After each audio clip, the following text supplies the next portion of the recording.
जय श्री कृष्णा। चैत्र मास की कृष्ण पक्ष की पाप मोचनी एकादशी का महत्व।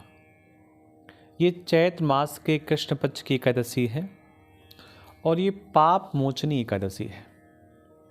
इसकी कथा श्रवण करने से, भगवान में प्रीति उत्पन्न करने से निश्चित मानिए सभी प्रकार के पापों का हरण होता है।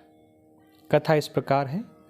युधिष्ठिर ने भगवान से पूछा कि भगवान, फाल्गुन शुक्ल पक्ष की आमल की एकादशी का महत्व मैंने सुना। अब चैत्र कृष्ण पक्ष की एकादशी का क्या नाम है? यह व्रत कब करना चाहिए, कैसे करना चाहिए, ये बताने की कृपा करें।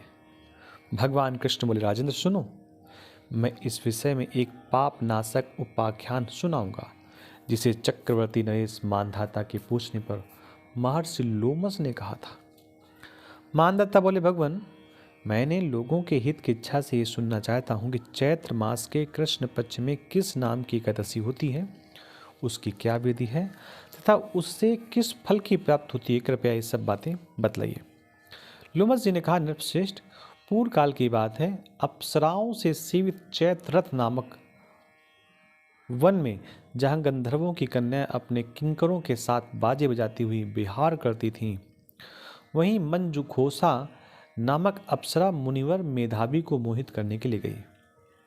वे महर्षि उसी वन में रहकर ब्रह्मचर्य का पालन करते थे। मंजुघोषा मुनि के भय से आश्रम से एक कोस दूर तक ठहर गई और सुंदर ढंग से वीणा बजाती हुई मधुर गीत गाने लगी। मुनिश्रेष्ठ मेधावी घूमते उधर जा निकले और उस सुंदरी अप्सरा को इस प्रकार गान करते देख सेना सहित कामदेव से परास्त होकर बरबस मोह के वशीभूत हो गए। मुनि की ऐसी अवस्था देख मंजुघोषा उनके समीप आई, वीणा नीचे रखकर उनका आलिंगन करने लगी। मेधावी भी उनके साथ रमण करने लगे।